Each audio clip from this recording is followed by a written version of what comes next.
Nós tivemos muitos problemas, né? Nós tivemos que enfrentar aí vários momentos aí que foram bem desgastantes, né? Porque, como eu falo, na educação é diferente de outros setores, né? Por exemplo, você não tem um funcionário numa secretaria, né, numa parte mais burocrática. Então, você deixa o papel lá para outra hora alguém que chegar resolver, né? Na educação não é assim, nós temos as crianças e que nós temos que atender. Então, é muito difícil você trabalhar com essa instabilidade. Então, o que nós fizemos? Ano passado, no final do ano passado, eu fiz reunião com todas as escolas, com todos os diretores e professores coordenadores.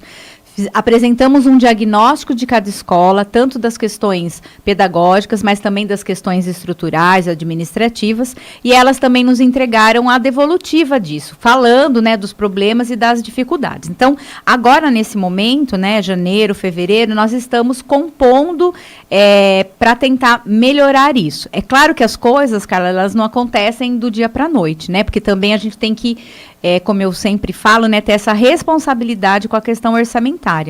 Agora, tem algumas empresas que dão muito trabalho nessa parte, né? E muitas vezes o processo licitatório, ele não consegue fechar isso. O que eu estou fazendo já desde o ano passado? A gente está notificando as empresas, né? Eu não deixo passar nada. E assim, uma delas, por exemplo, já está impossibilitada de participar por 5 anos da licitação no nosso município. E assim eu vou fazer com as outras, né? E a partir do momento que esses contratos forem vencendo, a gente vai então pondo outras estratégias, né? Nós temos aí concursos que foram realizados, que dá para a gente chamar uma parte, e também estamos vendo novas formas de organização desse trabalho terceirizado, que já existe em outros municípios, né? Então, estamos conhecendo, estamos avaliando, para melhorar, então, esse fluxo. A empresa, independentemente do pagamento do município, ela tem suas obrigações com os seus funcionários, secretário? Sim, né? Na verdade é isso que eu falo. Elas usam essa questão da prefeitura como uma válvula de escape, porque o funcionário é dela, então é ela que tem as obrigações trabalhistas de fazer todo, né, o que for necessário. Mas elas usam, a prefeitura não pagou, a prefeitura atrasou, a prefeitura... E nunca nós atrasamos pagamento. Todas as empresas que falaram que a gente estava com pagamento atrasado, nós não estávamos. Porque a partir do momento que a empresa, né, faz a nota fiscal, né, para pagamento, nós temos ainda 30 dias para pagar. E sempre nós pagamos naquele mês, até um pouco adiantado, porque, claro, quando você está com o caixa em condições disso, você vai fazer. Ninguém também, né, quer prejudicar nenhuma empresa. Mas muitas vezes dava aquela... Não era nem atrasada, né, mas na cabeça deles atrasava um pouquinho daquela semana e aí eles já falavam que é a prefeitura.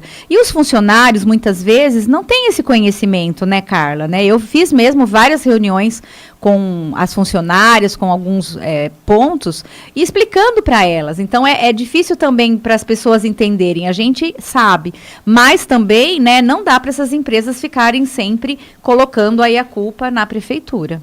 Inclusive, está respondida, então, a pergunta do senhor Edenilson Giometti, que era nesse sentido, se as empresas terceirizadas serão pagas no dia certo. A secretária já explicou, então, e não há relação. A empresa ela tem que arcar com os pagamentos dos seus funcionários em dia. A empresa que se lança numa licitação pública, ela tem que ter um fundo para garantir esse fluxo, não é, secretária? Exato, eles apresentam, né, toda a documentação e, dentre elas, a questão do fundo financeiro, né? Então, não tem como... em um mês, por exemplo, acontece e já fala que não dá para pagar. É impossível isso. Muito bem, Murilo, tem perguntas? Tem algumas questões aqui chegando, Carla. O Pablo Leonardo Gouveia, secretária, ele gostaria de saber se ainda existem funcionários eventuais, pois, de acordo com ele, foram extintos pelo prefeito. Pablo Leonardo.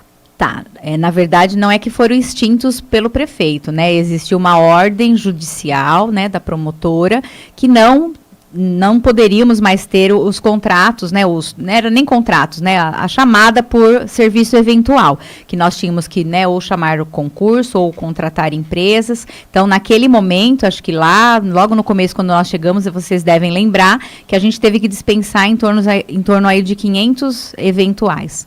Hoje nós não temos mais nenhum funcionário eventual.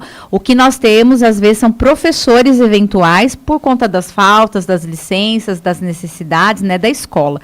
Mas funcionário não é mais permitido legalmente a gente fazer esse tipo de chamada. Muito bem. Secretária, eu gostaria também de falar sobre a questão da manutenção das escolas, né? A estrutura que é oferecida aos alunos, que às vezes também surgem algumas críticas falando sobre falta de material. Como é que é esse fornecimento de material para as escolas? Nós fazemos todo o fornecimento, Carla, de material tanto de limpeza como material de escritório, que a gente chama, que é dentre eles o material escolar. Então, nós temos, como eu disse, né, as 67 escolas que precisam, né, desse material. E aí a gente faz os processos licitatórios. E você sabe como que é um processo licitatório. Muitas vezes ele dá os problemas no meio do caminho e a gente vai tendo que vencer essas etapas. Também nós temos que ver a questão orçamentária. Sempre no início do ano nós temos aquela dificuldade, né, de contabilidade, que é o fechamento de um ano fiscal, no caso do ano passado, para a abertura desse ano. Então, isso também faz com que demore. Então, geralmente, no início do ano, a gente tem alguns atrasos de entrega, mas isso, conforme o tempo vai passando, vai normalizando. E também, Carla, acho importante, né, deixar para a população isso registrado.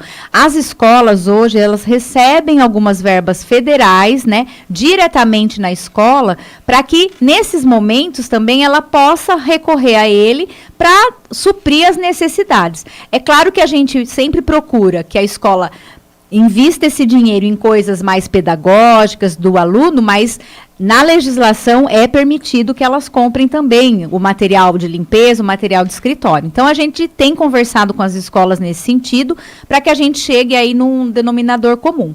Mas o início do ano, ele é sempre tenso, ele é sempre... Porque nós temos, né, questão de alimentação, nós temos questão de transporte, que muitas vezes modifica, e as questões aí do abastecimento e das manutenções. Então, o início do ano, ele sempre é um momento mais assim, vamos dizer, nessas questões, né, existem problemas, mas a gente sempre está lá pronta para atender e para resolver da melhor forma possível e o mais rápido possível. Isso envolve a questão da merenda também, secretária? Também, porque toda a questão de estocáveis, hortifruti, carnes, né, entram nesse processo, né? Hoje, por exemplo, carnes, hortifruti está mais tranquilo. Os estocáveis é que a gente ainda está nessa correria aí, né, para que semana que vem tem que estar tudo em ordem. Mas é o que eu digo, né? Sempre tem, às vezes, um problema de distribuição, de levar, né, isso até a escola, e às vezes acontece, sim, alguns imprevistos, mas a gente, como eu disse, sempre está lá com o nosso corpo, nossa equipe, para amenizar e para resolver esses problemas. Tem uma pergunta aí para encerrar, Tem mais Murilo? uma, a da Geline Antônio. Ela pergunta à secretária quanto ao projeto de valorização dos professores e se o piso salarial será pago. Certo, né? O piso salarial, como vocês, né, a gente já conversou sobre isso, ele é uma lei federal, né, que foi instituída, e todo ano existe um reajuste que a gente tem que cumprir.